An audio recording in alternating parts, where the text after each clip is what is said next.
Hi, it's so good to finally see you. Hi, it's so good to finally meet you too. Should we be in a better... Hold on. Okay, that's better. Oh, how fancy. It's almost like magic. Whoever's editing this must just be so talented. Excuse my behavior. I haven't been on a date in a really long time and I'm really nervous and you're just so beautiful and wonderful and gorgeous and sexy. Sorry, I don't know what got into me there. I guess a good first date topic, maybe some fun memories, some good stories. What about a fun little high school memory? You have any of those? A good high school memory. Oh, there was this one time. Okay, so sorry, this is kind of personal, but my family was struggling with the funds for a little bit in high school. Oh, I'm so sorry to hear that. It's okay, thank you, but we're all good now. But my dream was to go to modeling camp so I could provide for my family and inspire young girls to be comfortable within their own bodies. So since we couldn't afford it, I decided to poison the whole school. What? Yeah. I poisoned the whole school. Yeah. I'll have the house red, please. Yeah, it's just a casual making every single person on every single sports team and club throw up. Do you think they have calamari here? I think people are staring. And then, of course, I didn't even get charged with a felony, which was insane because, I thought for sure I was going to be a goner. But actually, all they gave me was, kitchen duty, which was awesome. I just had to clean up a little bit, and I got away with it. And I still do that to this day. If I'm struggling a little bit, I'll just poison. I'll poison whoever I'm with, so. Oh, God.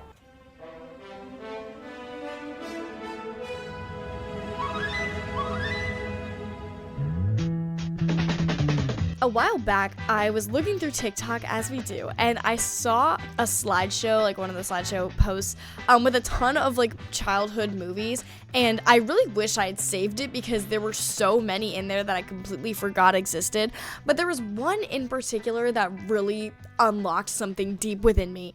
Oh, fuck! That was not a good way to say that. There was one in particular that really unlocked, a core memory in my brain called Minor Details. Could not tell you any of the people in this movie except for Jeanette McCurdy, of course, Queen. I was not disappointed upon rewatching this. I was so nostalgic, and you know what's something cool about past movies is that a lot of the things I say or do are actually inspired from them, and I never realize until I go back and rewatch them, and I'm like, I do that now. Needless to say, this was an amazing rewatch, but there are so many things that are just wrong here. I was rewatching and my jaw was on the floor at moments, and so many things in this world just don't make sense. So I thought I would bring it here just to showcase the true spontaneity of this movie. Unfortunately, after watching this, I did come down with a case of strep throat, so I will caution you guys at watching this through my screen or in general. It might give you strep throat, but I don't think it's correlated, but you can't prove that it's not correlated, so I don't know, man. So right off the bat, we're introduced to 5 of the characters in the movie. 2 of them are main characters, and the rest are kind of just there the entire movie. We are introduced to Paige, Brad, Ethan, Emily, and Abby. So Paige is our central main character, and she's moving to this brand new boarding high school called Danforth Academy. It's apparently really expensive, as said by the kids all throughout the movie, and it's her first day here. Her mom is dropping her off, and immediately she scratches Ethan's car. What the fuck, Paige? This is the first moment where you can really tell the acting is going to be interesting, to say the least. I wonder whose car this is.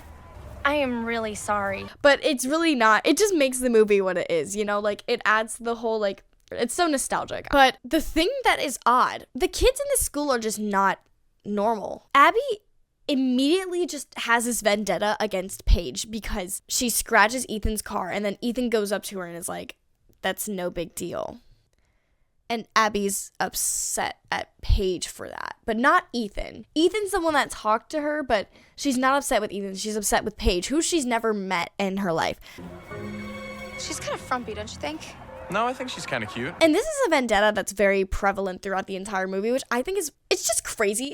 Like, of course there needs to be some drama, but the way that this is handled is just so funny, and you'll see what I mean later. So Abby hates Paige, of course, because she talked to her crush. Like, obviously, if someone talked to my crush, I would immediately hate them as well, and I would never talk to them again. So then we go inside, and we meet another character named Claire, and they are trying to find each other's dorms. Paige, of course, is roomed with Abby. No. Fuck! Oh, it's you. So Abby is clearly not happy with this, which again is literally kind of insane, because you're only upset with her because she talked to the guy you like, and you have no idea what they were talking about. Abby makes Claire and Paige swap rooms, which is like, first of all, why are their rooms written on this like note card piece of paper? You'd think for a rich boarding school they'd have some more fancy system, but no. She just flips the cards around and she's like, well, you're with me now, Claire, and Paige, you can go bye-bye. And I fear that this isn't legal, but you know, you'll see some other illegal shit in this movie as well. So Paige finds her new roommate, and funny story, I couldn't remember their names at first, and I was watching this scene so I could learn the name of the girl on the bed, and I realized she never said it in this entire scene. So that was cool. You know, you walk in and introduce yourself to your new roommate, and she doesn't even say her fucking name. I'm pretty sure her name's Taylor, and if it's not, then I really fucked up this entire thing. We're meeting everyone right off the bat. I hope you guys are buckled in, because this is a lot of information I'm throwing at you. Sean. Sean's character, he's like the nerdy kid that's allergic to everything. But the allergic to everything part is so odd. And I was like, okay, that's kind of weird. And then you see this big ass needle the mom pulls out. What planet did they pull that needle from? I've never seen anything like that in my entire life. And I truly hope nobody... Do you think people have to... Remember when I said like a long time ago in my first video, I was like, I should start researching before I do my videos, and I never do. Hold on. I need you, Cecil! Okay, so it's looking like the biggest gauge needle you can use is pretty big, but I don't think it's that big, so. Me speaking from medical experience. Sean's allergies make some appearances in this movie, but like overall it's just like, okay. Taylor, of course, after I learned her name, introduces us to our two villains in the story, Riley and Mia. Which me and Riley are kind of me. Not that I'm like an asshole, but more in the sense that like their catchphrases are just really fucking hilarious. Love it. The scene that we meet them in, Mia is talking about how her parents are saying that they're like going broke, or they're like they don't have enough money, and Riley just goes, well, parents always say stuff like that. Immediately off the bat, I was like, okay, so that says a lot about Riley's character. But this is actually the first integral piece of information that I think, have learned throughout this entire movie, except for the fact that Abby hates Paige because she scratched Ethan's car. Or no, not because she scratched Ethan's car, but because she talked to him after scratching his car. Duh, I'm sorry, how could I even forget that? Remember this. Okay. Then we see Nurse Betty. Nurse Betty makes a lot of appearances as well. She's addicted to telenovelas or soap operas. I can't really tell what they are, but they seem like telenovelas. If you don't feel better, then come back after 4 o'clock. Every single crash out that this woman has is so valid, and I'm going to explain why later. First instance, we have Mia on the phone, and, you know, she's talking to her mom, and apparently her brother got sick and whatever, and she's like, ew, don't give me details, whatever. Too much information. Riley asks Mia what her brother did, and then Taylor's like, yeah, what'd he do? And unfortunately, I can't even defend Taylor in this situation, because if I walked up to two people that I knew didn't like me and then tried to interject in their conversation, what kind of response do you think you're going to get? Especially after telling them how mean they were. Why do you have to be so mean? Because it's fun. Little brothers, spare me. What did he do? Yeah, what'd he do? Is there an echo in here? Oh, must be. This isn't even relevant to the story. I just thought I'd point this out because it kind of pissed me off. Another integral piece of information. We get the first note left by the perpetrator. Is that the right word? Yeah, it actually is the right word. Wow, my vocab is growing. So someone leaves this note, and it says, cheerleaders are ick, and they're going to get sick. And then Brad, oh God, fucking Brad, knocks the entire bulletin board over, and Claire just picks up this note and just keeps it. I don't really know how I'm supposed to feel about this, because if I saw a note like that, I guess I don't really know what I would do, but like, just keeping it is kind of odd. And then comes the worst thing ever. The soccer coach's appearances. All right, girls. Our first game is in 2 weeks. I feel like I don't even need to say more. I think that just is self-explanatory. But Mia absolutely clocked Paige's tea in the scene, and it's really fucking funny. I hope I make first string. Me too. The only string you'll need is a string to keep up those ready shorts. I'm not a Mia stan or a Riley stan. They're mean. But I do have to say that this was kind of funny, I fear. Another odd thing with Mia, which I don't know if this is like setting up to everyone going to the vending machines, or this is just like something that's taught when your parents own a vending machine company, is that like all health food is bad. But she says this. Health food, gag me. I don't know if that's like a rule when you live with parents that own a vending machine company, like thou shall not eat health food. What the hell? Like, why is she bullying her for eating an apple? I mean, like, I guess I'd rather have someone bully me for eating healthy than like eating unhealthy. Actually, I don't really care either way, but I think it's just more odd to be like, you're eating an apple? What the fuck is wrong with you? Now we have reached the first sickness. These girls are actually dying. And the sound effects, someone is throwing up every like 4 seconds in the background of them talking, and they all are just like crammed in this little nurse's office. See, this is the start of where I understand Nurse Betty's crash out. I need help! Somebody! It's like, these are so completely valid. I would also be crashing out if, you know, an entire cheerleading team got sick and was throwing up in my office every 4 seconds. Though, even though it sounds like people are throwing up every second, I don't see anybody actually throwing up, which is good. I don't want to. But, you know, the continuity is not there. I'm really critiquing the, you know, film elements of this production, as it's very advanced and Oscar worthy. Then we are introduced to Oscar, who's very, very minute in this.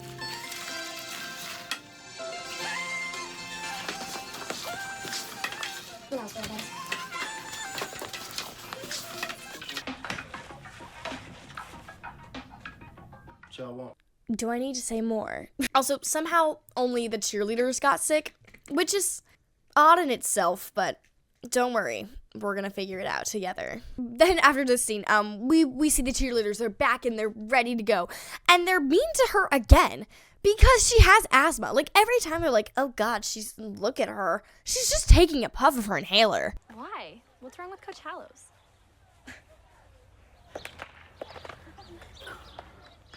No comment. Can we just be nicer? Like, what? Taylor always preaches about how mean Riley and Mia are, and then she's like, well, look at Coach blah, blah, blah, and she's just taking a puff of her inhaler. Once again, we have the soccer coach. Very good. Come on in. Gather round. Good. Yeah, I don't really want to elaborate on that. And then we get to the scene. This is, again, Abby being Abby, of course. Abby and Taylor, who, beknownst to the audience, have a crush on Brad and Ethan for reasons I don't know, because all we've seen Brad and Ethan do are, well, I guess we've seen Ethan do like literally nothing, but we've seen Brad knock down a bulletin board, so I don't really know what we see in them, but okay. But anyway, Taylor and Abby see them talking to Paige and Claire and get very upset. Abby must have the worst trust issues in the goddamn world. And she thinks that every time that Brad or Ethan or whoever has an interaction with another woman, that they are immediately trying to steal them from her, even though they aren't a thing anyway. This is just insane behavior, and I'm upset with Taylor for playing along with it. Shame on you, Taylor. You're mean to the cheerleading coach, and you're an asshole to your own friends. Abby and Taylor go to wash lab dishes, because apparently that's how you get extra credit in this fancy-ass school. But then we come upon the second note, which is left on the science teacher's whiteboard. And then this happens. If you play soccer, you better beware. It's your turn to hurl. That was creepy as fuck. Before we get to the next instance of people getting sick, I wanted to point out these two scenes. I don't understand why Oscar is a character. Y'all better clean up this trash. But we didn't make this mess. I don't care. Pick it up. It's not my job to clean up after y'all. He's a janitor, but literally I think this is his last time appearing in this entire movie. Did we need to have him in here? And then also, again, we have All right, keep on kicking. Kick it high. Oh, good, good. Run, run, run. this poor guy, dude. Anyway, everyone on the soccer team gets sick and pukes. What? No! Oh my god. How are they doing this? I don't understand. Claire has Pepto-Bismol afterwards, which, like, props to Claire for being smart. And then Paige just drinks right out of that shit. And I'm like, you both just threw up. And Abby has the only warranted reaction. No thanks. Not after your lips have been on it. This was valid. I don't understand why either one of them would have done that. That is disgusting. So now the investigation is actually beginning. All right, so now the investigation is actually beginning.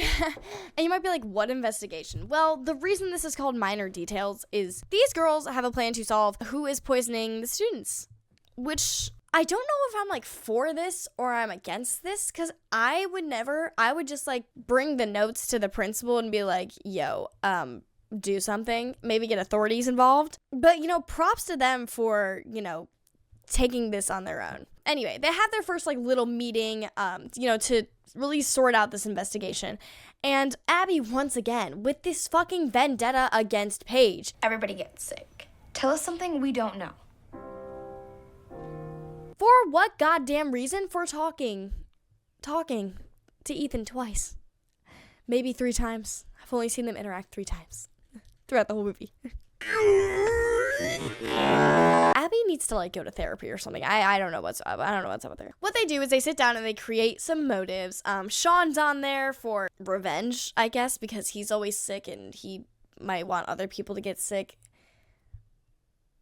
Like, okay. But the one that I don't understand is Nurse Betty. Nurse Betty? Are you kidding? Why on earth would Nurse Betty put this on herself? We see her being absolutely miserable when these people are in her office. She doesn't know what to do. For some reason, these kids aren't just going to the hospital. Oscar's no fucking help. I don't know what Oscar does. Oscar's gone. Oscar's like dead. I don't know. Like, she's on her own here. So, Nurse Betty has literally no reason to be doing this to students, and I'm kind of upset that they even considered her in the first place. After the soccer team gets sick, this is when people begin to suspect that it's the cafeteria food that is poisoning them, and nobody shows up to lunch, which is a little bit insane. But, you know, Taylor, okay, if you can't tell, I'm a big Claire and Paige fan. Not a big okay, actually, I really do like Abby, but she does have issues. But I'm not a big Taylor fan, just because some of the things she does just makes me mad, which I'm sorry. This scene, they're all in line for the vending machines. I hope you all remember why the vending machines are important. And she's like, we've been in this line for half an hour. I hope there's still something left. She's second in line. And she can see. That's like me looking out my window and being like, oh my god, it's so late. I hope the sun's still out. Like, I can see. After they make the list of motives, they decide their strongest one is Sean. Because he's sick and he wants to make everyone else sick. Which, like, honestly, this one actually makes sense.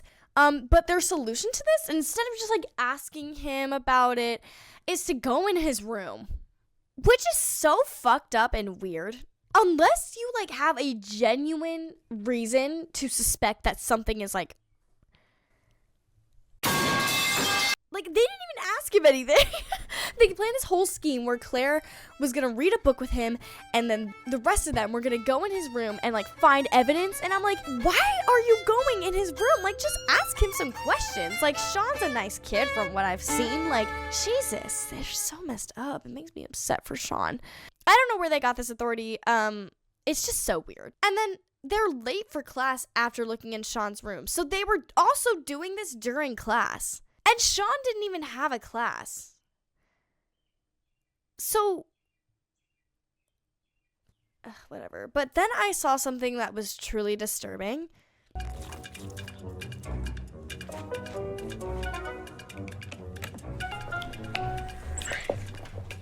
What the fuck? Who are they hiring at this fucking school? No wonder the students are so weird.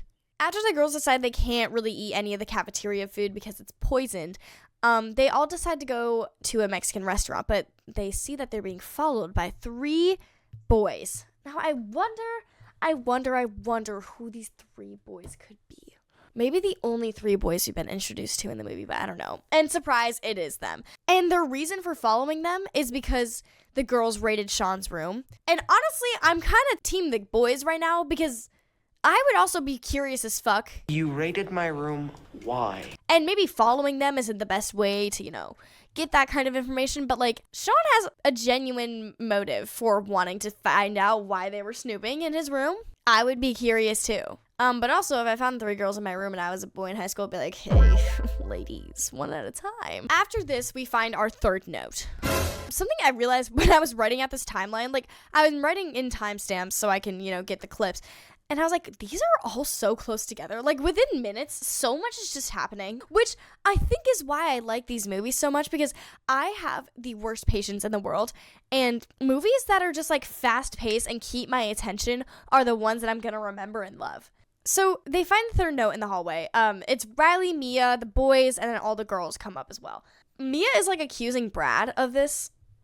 Okay, Mia, bold accusation there. Like, why are we accusing just the first person we see? She's like, you look so guilty. Meanwhile, he's just standing there. The principal is saying that this is just some kind of virus. And at first I was like, bitch, it cannot be a virus. That would be so weird. That's only affecting some people. Then I was like, wait, that's exactly what a virus is. Like, as soon as she said virus, I was like, oh, you idiots. And I was like, wait, no, that's actually so valid. Like, why wouldn't it be a virus? After they find this note, Paige and Taylor overhear a certain conversation from the science teacher. The students? Oh, no. They don't suspect a thing. Why would they? What? But then... Liv, please. That was way more disturbing. He can poison kids, but that is just... Why does this keep... Why? Why does this keep happening? Paige and Taylor run back to Abby and Claire to tell them the news. And then they're all like, okay, we're confronting him after class tomorrow. And I'm like, guys, if he's capable of poisoning an entire, teams of people, why would you want to confront him? What is he going to do to you? It's mind-boggling how no type of authority was involved in this ever, and they just wanted to solve it on their own.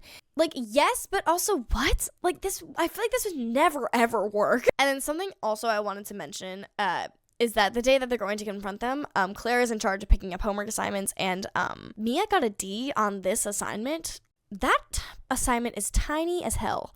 What could have possibly gone wrong? And actually, you know what? I really can't talk.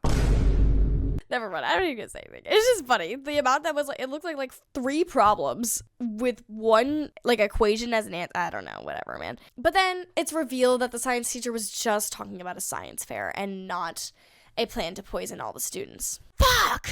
So, everyone is leaving Danforth. I'm no expert on boarding schools, and I don't know how big Danforth Academy is, but I feel like the way that they've been talking about how much it costs to go there, they probably have about 300 to 500 students. That's gotta be at least 50 students leaving. Maybe 100. That's a lot of the student body. Like, this is a giant crowd of people that are just... gone. And then later at the restaurant that they're at, Abby says that 10 students left this morning. Wait, it might be Paige. Oh god, I'm getting their names mixed up. 10 students left Danforth this morning. One of them says that it was 10 students that left. This is a lot more than 10 students. At the restaurant, they decide to investigate another suspect, who is Emily, who I haven't really talked about because Emily is just this character she's a 10-year-old girl that helps out with the soccer coaching and just is involved in little activities throughout the school because she's the principal's daughter, but everyone hates her, which I know for teenagers it's normal to be like, oh, you're so lame, but they're rude. Do you want to go get some snacks from the vending machines? I do. Not happening. Just let her live. She's 10 years old and you're 14 to 18. Anyway, she's the next suspect on their list and they decide to go snooping in her room. Did they not learn anything from when Sean found them in his room? And they have balls because this is not only a student's room, but the principal's daughter's room. Can you imagine if she told the principal that 4 girls were in her room snooping around? They'd probably be expelled or at the least suspended. But anyway, Emily catches them. No shock there because we already saw what happened with Sean. Then is all sentimental you think I would do this? I know I pull pranks, but I would never do something like this. Which is like, yeah, I would not suspect a 10-year-old to be able to make like entire groups of people throw up. That is something that would require the knowledge of like a science teacher, but you know, it wasn't him. Yeah, I don't really know why Emily was considered. I feel like that's not something a 10-year-old would do unless they were like severely fucked up. So the thing that I didn't like was the way that Taylor, of course it's fucking Taylor, dude. I just keep dogging on Taylor this whole movie. I'm so sorry. To the actress that played Taylor, I'm sure it was the writing. You're probably amazing. The way that she phrased this was just so weird. Do you solemnly promise that you are totally innocent? Let's rephrase that. Do you solemnly promise? Solemnly goes with swear or nothing. Either say, do you promise, or solemnly swear. Do not say solemnly promise. That just like doesn't work. That's like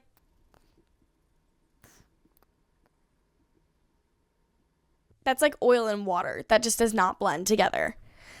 That took me so long to come up with. So now the girls are all huddled up again, trying to plan their next step in the investigation, because clearly they've gotten literally nowhere. What you say? Oh, that you only meant well. And then all of a sudden, Paige gets hit with this pine cone. And it's kind of funny. But it's another note. Quickly, they find out that it's the guys that threw it because they're the only ones that know that they're looking for clues to solve this mystery. So really bad on the guys' part. So they're either like, okay, so either the guys are poisoning everybody or they're just trying to scare us off. They literally saw right through what they were doing, which honestly, I'm really glad they did because this is what they were trying to do.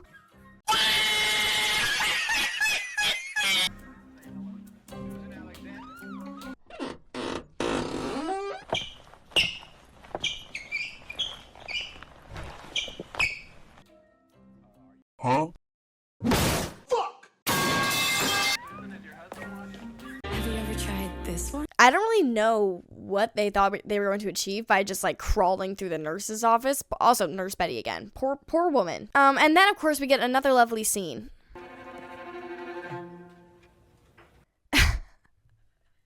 I have written here, these girls are insane. So obviously we're clearly back in science class. And, you know, the girls want to confront the guys because they saw them in Nurse Betty's office. And now they're like, okay, so you either have been causing this or you're trying to scare us off. So they threatened them with this green schlop that was left in the science teacher's room. This is so stereotypical, like weird science teacher core, but they take it to like a whole nother level because they're like, what if this is made of the dead bodies of students? And I'm like, I just love this movie. They decide to interrogate the boys, and if they don't answer, they're gonna pour the green schlop on their head. Which, like, yes, scary, but also couldn't the guys just, like if she's, let me just demonstrate. If she's reaching for him with, like, the spoon of schlop, could he not just, like,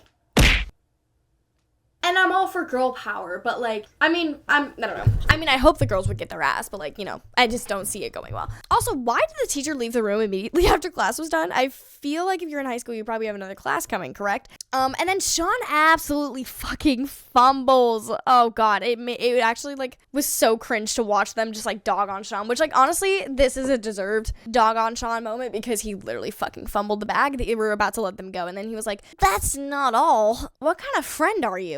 After this, he immediately sets in the panic, and he's like, oh my God, I need to take my meds on time. And then they're like, Sean, shut up. And I'm like, okay, that's just a genuine concern. Like, okay, you can be mean to Sean about everything else, but like, for taking meds, like, that's just something you need to do. Like, it's not like he wants to do that. But then I paused on a frame to write something down, and I realized that Brad has the fuggliest Bermuda shorts in all of history, and realized that I definitely am team women power for this one. But basically, the boys admit that they were trying to beat them in the investigation, and maybe if they, you know, found out who was doing it, then the girls would be so grateful that they could ask them to the dance, and you know. We solved the mystery, folks. If you thought that was an abrupt transition, that's because it was. The end of this movie is kind of rushed. I mean, this whole movie is rushed, but like upon rewatching for research, I just like that the way they figure it out. They've been building to this the entire movie, and then she's just like, I know who it is. But we figured it out. Let's go. They begin this plan to ensure that they know who it is for sure. And I'm not going to tell you who it is. I'm going to see if you guys can solve it. Leave it in the comments below. Who do you think it is?